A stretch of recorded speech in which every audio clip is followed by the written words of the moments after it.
بسم اللہ الرحمن الرحیم۔ السلام علیکم ورحمۃ اللہ وبرکاتہ۔ معزز سامعین و ناظرین، اللہ رب العزت نے مخلوق کو پیدا فرمایا تو ان میں سے انسان کو فضیلت دی، پھر انسانوں کو دو حصوں عرب و عجم میں تقسیم کیا اور ان میں عربوں کو فضیلت دی۔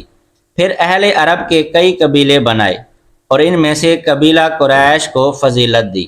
پھر قبیلہ قریش میں کئی خاندان بنائے اور ان خاندان میں سے بنی ہاشم کو فضیلت دی، اور ہمارے آقا حضرت محمد مصطفیٰ صلی اللہ علیہ وسلم کو بنی ہاشم سے پیدا فرمایا۔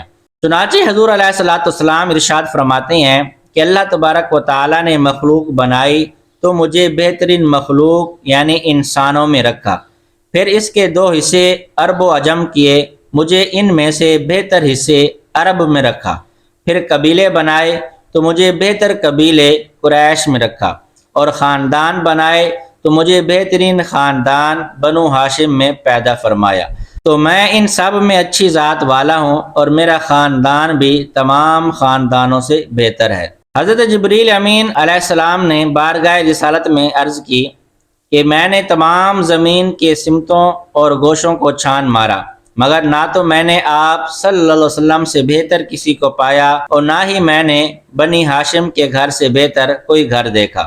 علامہ عبد الرؤف مناوی رحمۃ اللہ علیہ فرماتے ہیں کہ حضور اکرم صلی اللہ علیہ وسلم اپنی اصل یعنی ماں باپ کے لحاظ سے بھی سب سے بہتر ہیں، کیونکہ آپ پشت در پشت پاک صلبوں اور رحموں میں نکاح کے ذریعے منتقل ہوتے رہے، یہاں تک کہ حضرت عبداللہ رضی اللہ تعالی عنہ کی پشت میں پہنچے۔ ناظرین، ہمارے پیارے نبی محمد عربی صلی اللہ علیہ وسلم کے آباء و اجداد اللہ تبارک و تعالیٰ کی توحید کے قائل تھے، قیامت اور حساب و کتاب پر ایمان رکھتے تھے اور دین ابراہیمی کے احکام کو مانتے تھے۔ ہمارے پیارے آقا صلی اللہ علیہ وسلم ارشاد فرماتے ہیں کہ میں پاکیزہ پشتوں سے پاکیزہ رحموں میں منتقل ہوتا رہا۔ اس حدیث پاک کے تحت علماء کرام فرماتے ہیں کہ اس میں اس بات کی دلیل ہے کہ حضرت آدم علیہ السلام اور حضرت حوا سے لے کر آپ تک آپ کے سارے آباء و اجداد میں سے کوئی بھی کافر نہ تھا، کیونکہ کافر کو پاکیزہ نہیں کہا جا سکتا۔ ہمارے پیارے آقا صلی اللہ علیہ وسلم جب اپنے نسب کا تذکرہ فرماتے تو حضرت عدنان تک بیان فرماتے۔ تمام محدثین، سیرت نگار اور علماء انساب حضرت عدنان تک نسب نامہ پر اتفاق کرتے ہیں۔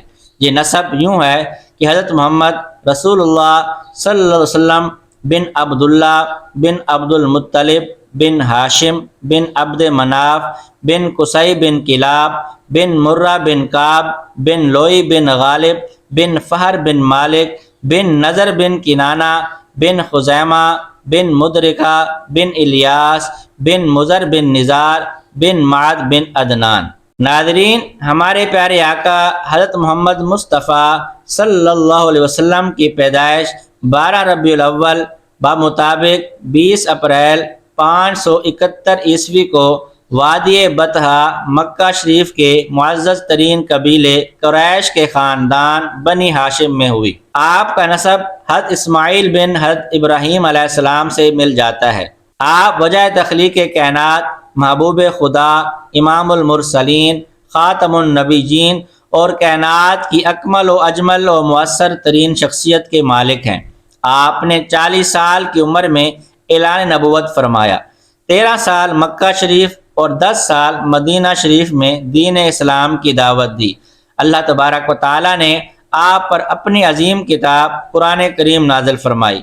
آپ نے زندگی کے آخری سال حج فرمایا، جس میں تقریباً 1,24,000 صحابہ کرام نے شرکت کی۔ ناظرین، حضور علیہ الصلوۃ والسلام کے والد حضرت عبداللہ رضی اللہ تعالی عنہ اپنے بھائیوں میں سب سے چھوٹے والد کے لاڈلے تھے۔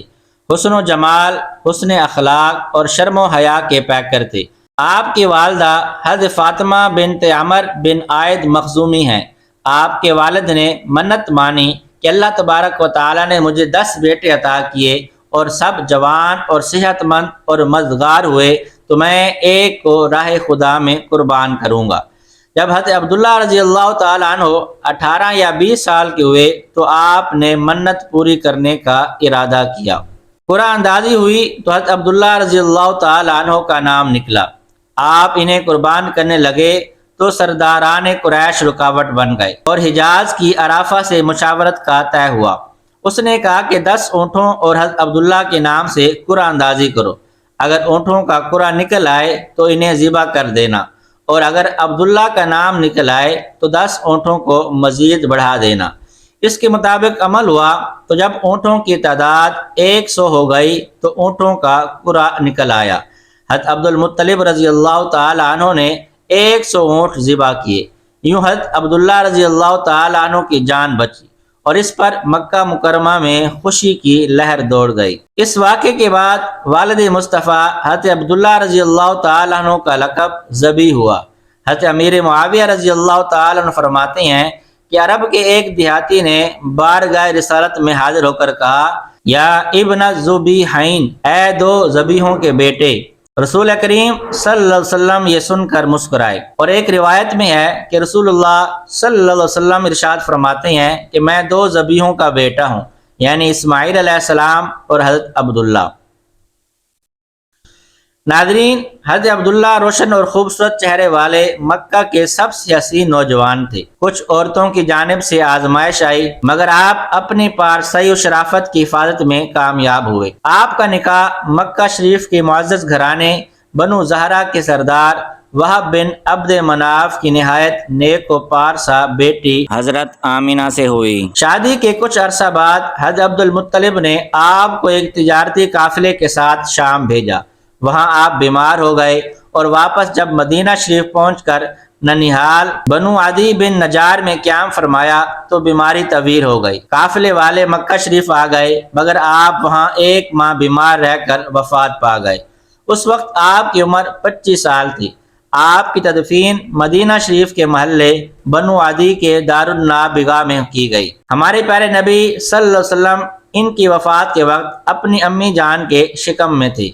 حضرت عبداللہ رضی اللہ تعالی عنہ نے اپنے ترکے میں 5 اونٹ، چند بکریاں اور ایک حبشی نسل کی کنیز حضرت ام ایمن برکہ کو چھوڑا۔ ناظرین، حضرت عبد المطلب کی پیدائش اپنے نانا قبیلہ خزرج کے سردار عمر بن زید بن لبید خزرجی کی ہاں مدینہ شریف میں ہوئی۔ آپ کی والدہ سلمہ بنت عمر بن زید نجاری خزرجی ہیں۔ آپ کے سر میں کچھ سفید بال تھے، اس لیے نام شیبۃ الحمد، یعنی وہ بوڑھے جن کی بڑائی و عظمت کی تعریف کی جائے رکھا گیا۔ آپ کی کنیت ابو الحارث اور ابو البطحہ ہے۔ آپ نے بچپن کے 7 سال مدینہ شریف میں گزارے۔ جب آپ 7 سال کی عمر کو پہنچے تو ان کے چچا مطلب انہیں لے کر مکہ مکرمہ آ گئے۔ جب کوئی پوچھتا تو آپ کہتے کہ یہ عبد مطلب ہے۔ اس کے بعد آپ عبد المطلب کے لقب سے ہی پکارے جانے لگے۔ جب آپ جوان ہوئے تو رفادہ اور سقایا کے منصب آپ کو سونپ دیے گئے۔